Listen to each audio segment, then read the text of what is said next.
What's up, everybody? My name is Scott Waters, and welcome to Live to Metal. It's time for a rock metal update. That's right. It's time for another rock and metal update. Going to be a mostly vinyl update, like most of my updates are. But I'm going to show a few memorabilia-like things and a couple CDs as well this time around. First of all, let me show you this. First of all, I got this little package in the mail from a guy named Paul McGeehan in Ireland. And he sent me these cool flyers, and I just thought they were really cool. I love this kind of stuff, so I thought I'd show them real quick. But here's a handbill for Saxon and Anvil. And most of these are in really good condition. This one here was obviously well loved. This is Michael Schenker Group, Schenker Barden. Just a little handbill for that, which I thought was cool. But these are the ones that I'm really thinking these are really cool. So what we got is a Judas Priest Reunited 2015 handbill from Belfast, and there's actually two of those in here, and these are really cool. Little mini posters that were obviously hung up somewhere.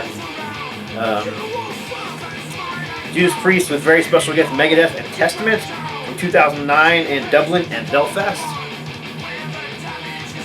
And there's two of those as well. And I think those are just really cool. I mean, they're, I don't know. First of all, they're Priest and Megadeth and Testament and Scorpions. So they're cool for that reason, and I love this kind of memorabilia. But second of all, they're just cool because they're from Europe, which, you don't see that kind of stuff floating around the United States very much. So, and then finally there was this one here, Rush Tribute Moving Pictures, which is also from Ireland. So that's very cool as well. And like I said, there's two of those as well.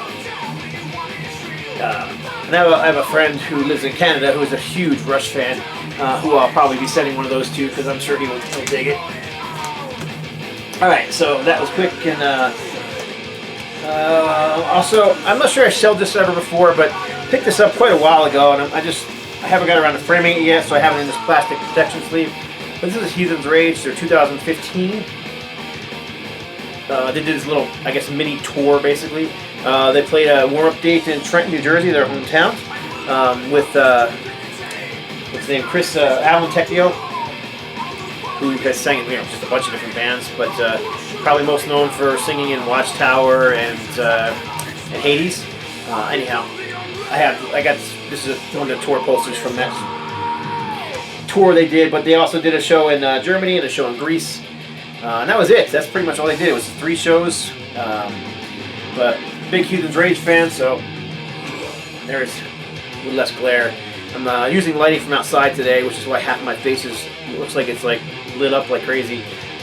So I apologize for that, but it's really nice outside. So then the other side of this is my friend Randy Trog was out in California and the surrounding area, following Pentagram around on their tour, and he had these printed up for the show they did in Arizona, and this is a 11 by 16, I believe is the size of it, poster from the show they did in the Nile Theater in Mesa, Arizona, and he had a bunch of these printed up for the show, and some of them were being sold at the show. He actually scored me with this one, and I don't know how well you can see it, but it's signed by the entire band. Bobby's signature is right up there in gold, and the rest of the signatures are all in black. So very cool as well. So that one will be getting framed eventually as well. And in the meantime, it's staying in this little protective sleeve, but I'll leave it out for now. So there you go. So that's just some cool memorabilia that I've received recently that I thought I'd show. A couple CDs that I've been digging a lot that I recently received in the mail. This is the Whitford St. Holmes Reunion CD. And of course Brad Whitford, being from Aerosmith, Derek St. Holmes, most known for his work with Ted Nugent, sang on that first Nugent solo record, sang one song on the second record, Free For All, and sang on Cat Scratch Fever, and then he sang on albums here and there as well, most notably the Nugent record, his first album on Atlantic. Anyhow, great voice, very soulful songwriter as well. Good hard rock record, a little bluesy at times, One song even has a little bit of a southern or country feel to it. Tender is the Night is the name of the song. A couple of these songs are pretty heavy. Shapes is a pretty heavy rocker.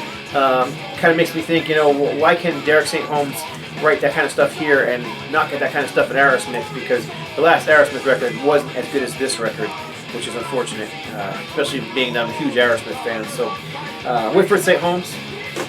This reunion record also came with a bonus CD of their original 1981 album they did together, which is cool. Although I already have it on CD and vinyl. So, and then another '70s guitar player. This is Punky Meadows. This is the new solo CD from Punky. It also features. See if I can get this thing open here. I always try to put my digis in these little sealed bags, kind of like records, keep them from getting destroyed. This book looks cool because it's got a bunch of old pictures of him from the Angel days. But one guy that you guys might notice on the side over here, that's Felix Robinson, who also played in Angel back in the day, bass player. He also played all the bass on this record, so very cool, very good. Another just straightforward hard rock record. Funny thing is, Frank Domino just recently put out a solo record too from Angel. Kind of wish those guys could just get it together and put out an Angel record together because Frank's voice still sounds great. Punky can obviously still tear up a guitar. So kind of wish they could do it all together. But regardless, Punky Meadows, Fallen Angel. All right, to the vinyl. Recently went on a vacation with my family. Went out to California. While I was out there, hooked up with my friend Bill Bafford from Rocks Productions, and also my friend Randy Trog, because he, like I said, he was out there following Pentagram around. So while we're out there, we were out there. I think it was Monday. It was Labor Day or one of those days. So we ended up having a picnic at the house that we were renting out in California, and we decided on that day, let's go hit up a record store. So the three of us took off, and we hit up Burger Records in Fullerton, California. And I picked up a few things, not a lot of things. Picked up this Saxon, 12-inch single for Gypsy. Has Krakosia as the B-side. Crackadio, hang on a second. Crack Atto, I don't know.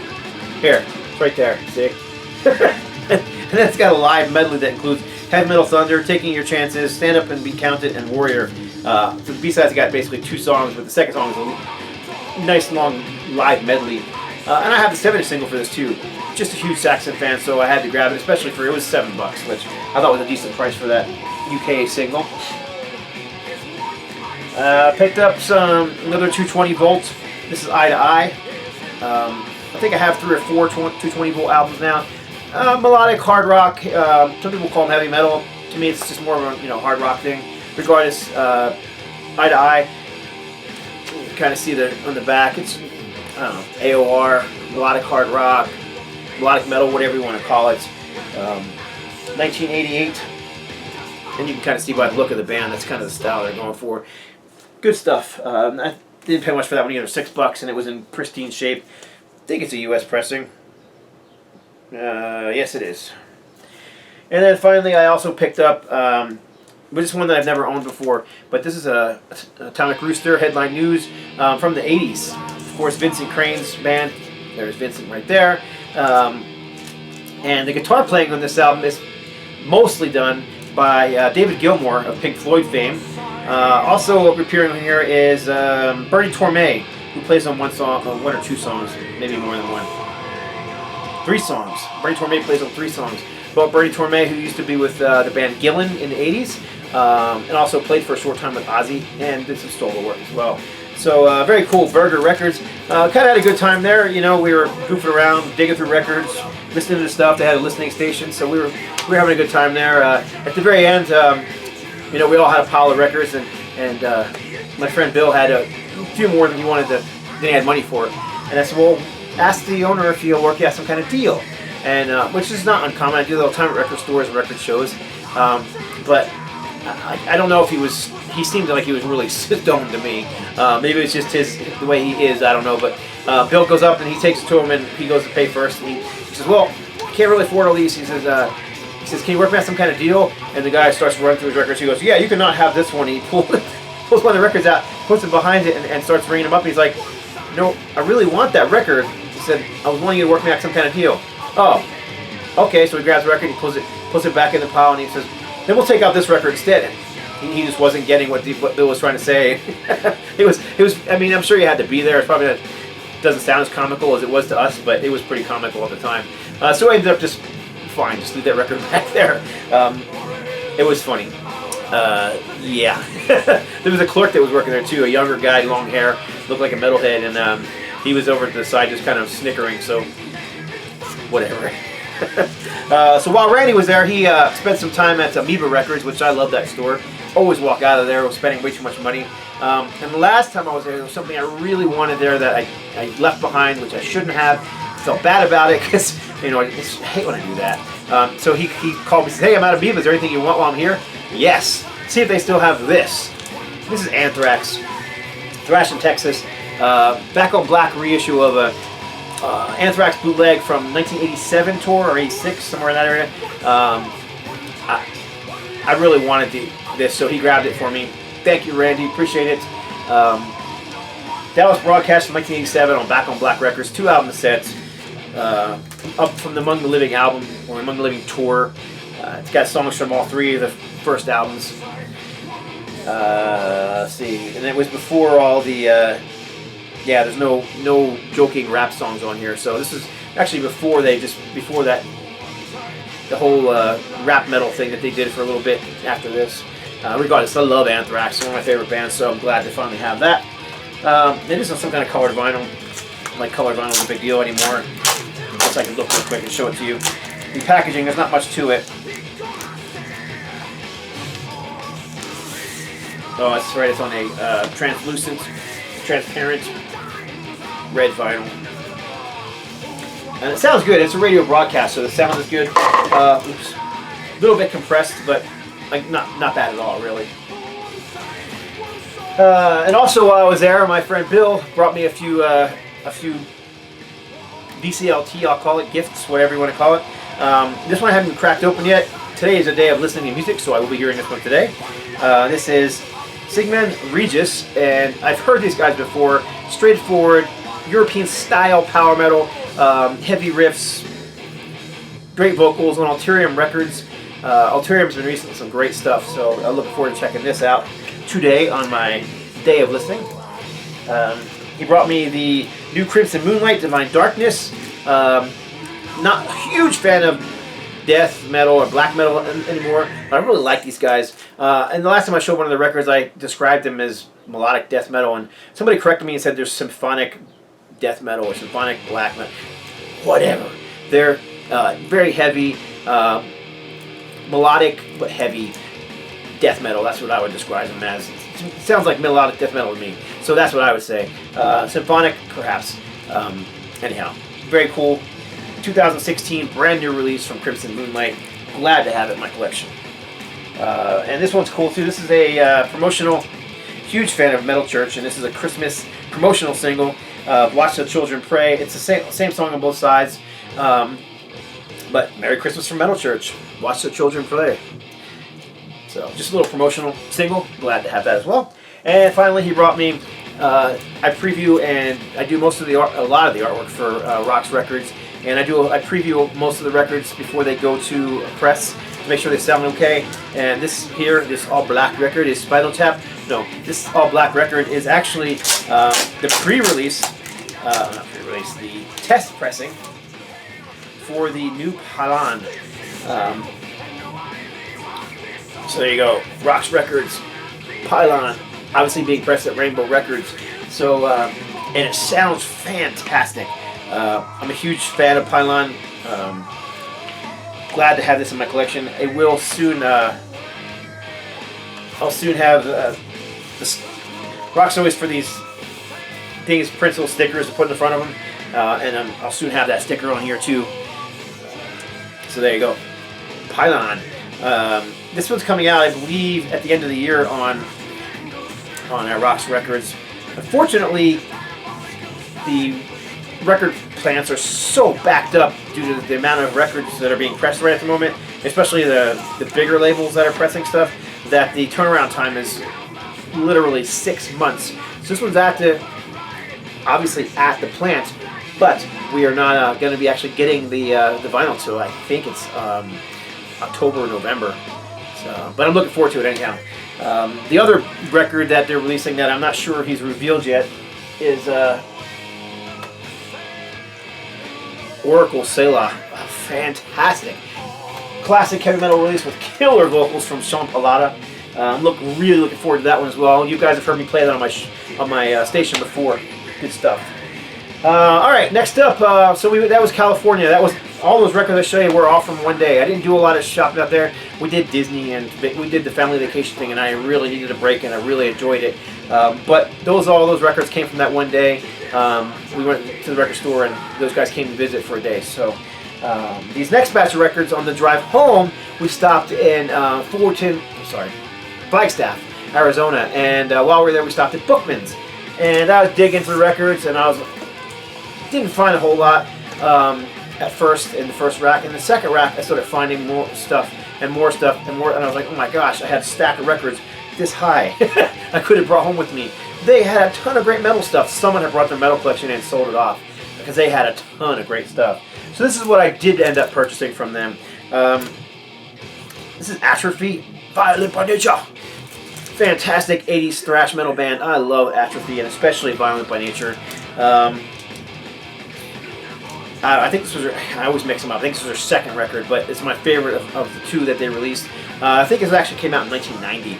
This was the most expensive one that I picked up there. This is actually 20 bucks, so I thought that wasn't too bad of a deal. I've seen it go for way more than that on eBay, and I checked Discogs, and it was much more than that as well on there. Have the original CD pressing as well, but glad to have it on vinyl. Shocked to see it sitting in a Bookman's. Just like this one here, which this one was much cheaper. Picked this one up for, I think it was $10 or $11. This is For All Evil, Live at the Dynamo by Forbidden. Live EP from those guys. And I had the CD for this as well, and this is one of those ones I just spin over and over and over again over the years. So super glad to have this one on vinyl, and it sounds great. Very clean version. As you can see, the cover's perfectly clean, and the vinyl is just as clean. Same with the Atrophy. This one here was cheap, $5 or $6. This is Demon, The Plague. I think this was their second or third record. I think it was their third. And they changed styles big time. New wave of British heavy metal band, but on this one here, they went for a total prog sound. I know a lot of people hate this record, but I kind of like it. And I had it on CD for years. I traded it some time ago for something else I was looking for, and I thought, I'll get it again. I never did get it again, but I ran across this vinyl copy and grabbed it. Very clean, especially for a white record. Has the original booklet inside of it, which is nice. So there's the booklet. And the record's in mint to perfect condition. And I guess I can completely understand why people didn't like the change in sound. But what they did end up coming up with was something that I would say is not unlike Magnum or Marillion, that kind of 80s style prog. Still has lots of guitars. I really like this record. So maybe what do you guys think? I know there's some Demon fans out there, so what do you think of this record? Let me know. The Plague. Alright. This one I was completely shocked to find there, especially at the price. As a matter of fact, I left a sticker on just for this video just to prove it. This is 3 Inches of Blood, Long Live Heavy Metal. This is the gold vinyl pressing of it, which on Century Media, which is, I love this record, love this band, seen them live several times. This is my favorite record from them. I think it's their most straightforward metal record. You know what? Hang on a second. The record ended. I need to just flip it over. So yeah, this is my favorite record from 3 Inches of Blood. And there's the deal. It's signed by the entire band. Now, I didn't get these signatures, so I don't usually buy signed records. But they looked real. So I'm like, even if they're not real, it's still great to have the gold vinyl version of this record for $16 was the total price. Records are like mint, brand new, maybe even never played. And I came home and I have met these guys before, have a CD signed by them, so I checked the signatures against what I had signed, and they're identical. I mean, I'm pretty sure these are real. So very cool to have an autographed version nonetheless for $16. And this is another one that I was shocked to find there. Very rare to find on vinyl at all. No less, completely signed by the whole band. This is Death Angel, Killing Season. Double album, gatefold, autographed by the whole band. Again, the autographs look real to me. Whether they really are or not, I couldn't say, but I don't care. I didn't have this Death Angel album in my collection. Super glad to have it. Like I said, this is a gatefold, so I'll show you that real quick.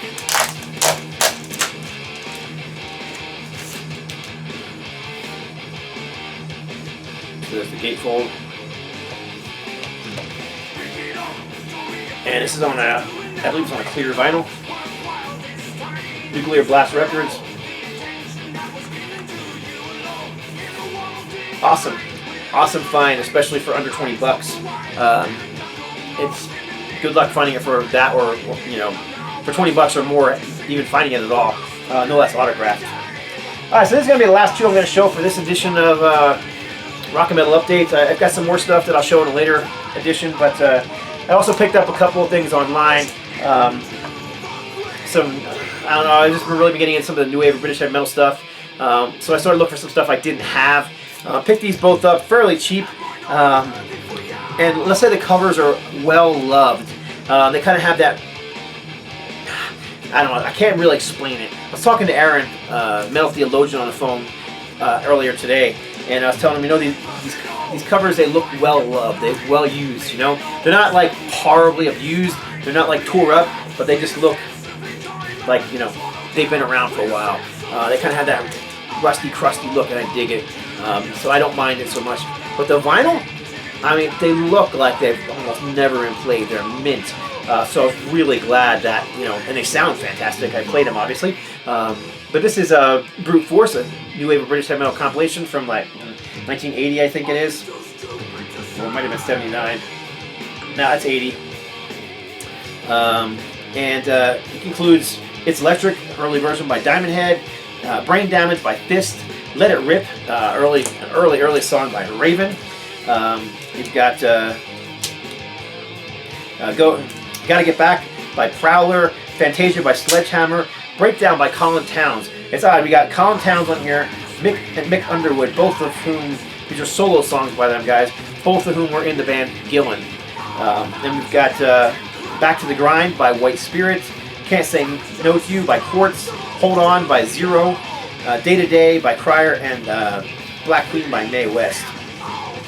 So very cool new wave of British heavy metal compilation. It's funny listening to those old new wave British heavy metal comps because they just show even though it was kind of a movement at the time, you can just hear how different the bands were. And some of the bands that were considered, you know, metal, clearly were considered metal and part of that movement, would probably be considered hard rock by today's standards. Even like a band like Def Leppard, you know, by today's standards, nobody would consider those early Leppard albums heavy metal, but they were considered so in the early 80s, as well as stuff like White Spirit, Zero, and Quartz and stuff like that. Good stuff. Glad to have it. So this other one, the same thing, same deal. This is a new wave of British heavy metal band. Again, the cover is, you know, got some wear, but the vinyl is in excellent condition. Gave this from the spin today before I recorded this video. Here's a promo copy of a band who flew way under the radar in my life, and probably just about everybody else's too. When you think of new wave of British heavy metal, you tend to think of, you know, Diamond Head, Iron Maiden, Raven, Venom, Def Leppard, Tigers of Pantang, Tank, you know, bands like that. One band that you almost never hear mentioned is More. Yet somehow, I'm not sure how this band got overlooked because More were on a major label. They were on Atlantic Records. Totally flew under everybody's radar. They released 2 albums. This is their second album, Blood and Thunder. I haven't heard the first album yet. Waiting on a copy in the mail. I've been told the second album is far better. But what you get here is just straightforward, balls out heavy metal, kind of like early Riot or the Rods. They remind me a little bit of Tank as well, or even early Tigers of Pantang. Just that raw heavy metal, great guitar playing. Guitar player Kenny, the Mad Axeman, Kenny Cox. And according to the liner notes by Kenny, this album was pretty much recorded live. It says, we recorded virtually live, and we think we've captured some of the energy that you'd expect from More. as well as a few bum notes from me. So there you go. It's just raw heavy metal, which is, I love this early 80s stuff. Great new wave of British heavy metal release. I'm looking forward to hearing the first album. I haven't heard it yet, but from what everybody's told me, this album is far superior. I also looked it up in the Heavy Metal Collector's Guide by Martin Popoff, and which actually I have right here. And he pretty much says the same thing. He gives us a perfect 10. I don't know. I'm not that familiar with it to say if it's a perfect 10 or not, but he definitely said it was better than the first album, and so we'll see. But more Blood and Thunder, and that would be the last one for this episode. So I hope you dug those albums I showed. Love talking to you guys, and really appreciate all the comments that I get, and want to talk to you some more. So leave some comments below. I always try and answer everybody back, and I appreciate you guys just spending your time watching. So thumbs up if you liked it, thumbs down if you didn't. If you haven't already, please subscribe. That's it. God bless. Stay strong.